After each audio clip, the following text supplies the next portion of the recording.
আসসালামু আলাইকুম। এডুকেশন 360 পক্ষ থেকে স্বাগতম। আশা করি সবাই ভালো আছেন।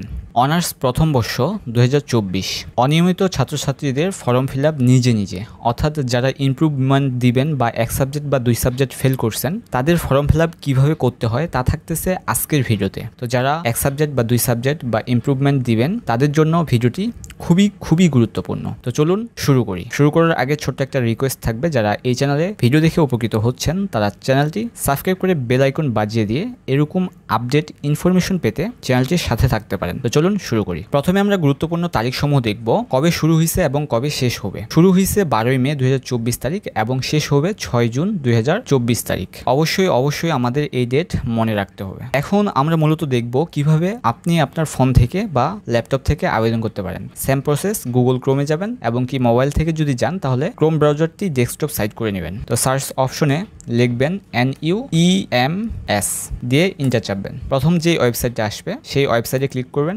আপনাকে এরকম ইন্টারফেসে নিয়ে যাবে। তো এখানে আপনি স্টুডেন্ট লগ ইন এখানে ক্লিক করবেন এবং কি আপনার এখানে রেজিস্ট্রেশন নাম্বার দিবেন। রেজিস্ট্রেশন নাম্বার অবশ্যই ভালো করে সতর্কতার সাথে দিবেন। রেজিস্ট্রেশন নাম্বার দেওয়ার পর সাবমিট অপশনে ক্লিক করবেন। সাবমিট অপশনে ক্লিক করলে আপনার হোম পেজে নিয়ে যাবে, অর্থাৎ আপনার স্টুডেন্ট হোম পেজ। এখানে আপনার সকল কিছু ইনফরমেশন দেখাবে। তারপর যে কাজটা করতে হবে, আমরা যেহেতু ফর্ম ফিল আপ করবো, এই যে এই পাশে আছে আপনার প্রোফাইল, হোম এবং কি ফর্ম ফিল আপ রেজাল্ট। তো ফর্ম ফিল আপ অপশনে আমরা ক্লিক করব। ফর্ম ফিল আপ অপশনে ক্লিক করলে এখানে গুরুত্বপূর্ণ ডেট দেখাবে, যা ইতিমধ্যে শুরু হয়েছে 12 মে 2024 তারিখ এবং শেষ 6 জুন 2024। আর মাত্র কয়েকদিন বাকি আছে। তো আমরা যেহেতু অ্যাপ্লাই করব, এখানে অ্যাপ্লাই নাও অপশনে ক্লিক করব। অ্যাপ্লাই নাও অপশনে ক্লিক করার পর এরকম লোড নিতে পারে। তো আবার পুনরায় আপনি এই ফর্ম ফিল আপ অপশনে চাপবেন, দিয়ে আবার অ্যাপ্লাই নাও অপশনে ক্লিক করবেন। দিয়ে আপনার এরকম ইন্টারফেস দেখাবে, অর্থাৎ এখানে আপনার সকল কিছু ইনফরমেশন দেখাবে, কয়টা সাবজেক্ট আপনি ফেল করছেন এবং কি আপনি কয়টা সাবজেক্ট ইমপ্রুভ দিতে পারবেন। এখানে একটা কথা যে আপনি মূলত দুইটা সাবজেক্ট ইমপ্রুভমেন্ট দিতে পারবেন, দুইটা সাবজেক্ট ইমপ্রুভমেন্ট এর পরীক্ষা দিতে পারবেন শুধু।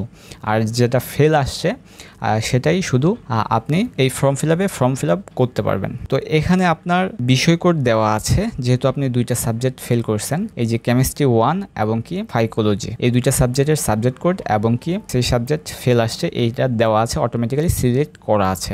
এখন একটু নিচে স্ক্রল করলে আপনি দেখতে পারবেন, যদি আপনি ইমপ্রুভ দিতে চান কোন দুইটা সাবজেক্ট আপনি ইমপ্রুভমেন্ট পরীক্ষা দিতে পারবেন সেই সাবজেক্ট এখানে ক্লিক করবেন, দিয়ে এখানে ক্লিক করবেন। আমি যেহেতু দিব না সেহেতু করলাম না আর কি। তো ওখানে ক্লিক করে আপনি জাস্ট সাবমিট অপশনে ক্লিক করবেন। এখানে আরেকটা গুরুত্বপূর্ণ কথা যে ফর্ম ফিল আপ করতে কত টাকা প্রয়োজন, এই যে বাম সাইডে সুন্দর করে দিয়ে রাখছে যে দুইটা সাবজেক্ট টোটাল ফি 800 টাকা কজেস যাবে। তো আমরা যেহেতু অনলি খালি দুইটা সাবজেক্ট ফর্ম ফিল আপ করবো, সেক্ষেত্রে আপনি সাবমিট অপশনে ক্লিক করবেন। সাবমিট অপশনে ক্লিক করার পর আপনার এরকম ইন্টারফেস দেখাবে। এখানে আপনার টোটাল ফি দেখাবে এবং কি আপনার যে কত টাকা প্রযোজ্য এবং কি কয়টা সাবজেক্ট সকল কিছু দেখাবে।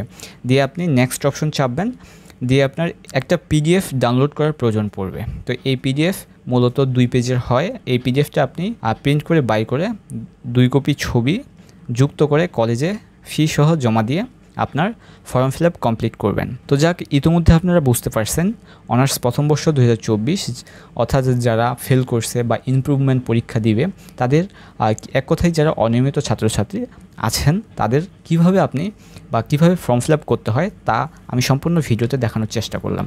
কোথাও যদি কোনো ধরনের বুঝতে অসুবিধা হয় অবশ্যই কমেন্টে জানাতে পারেন। তো যাক, দেখা হচ্ছে নতুন কোনো আপডেট ভিডিও নিয়ে। সে অবধি ভালো থাকবেন। আসসালামু আলাইকুম।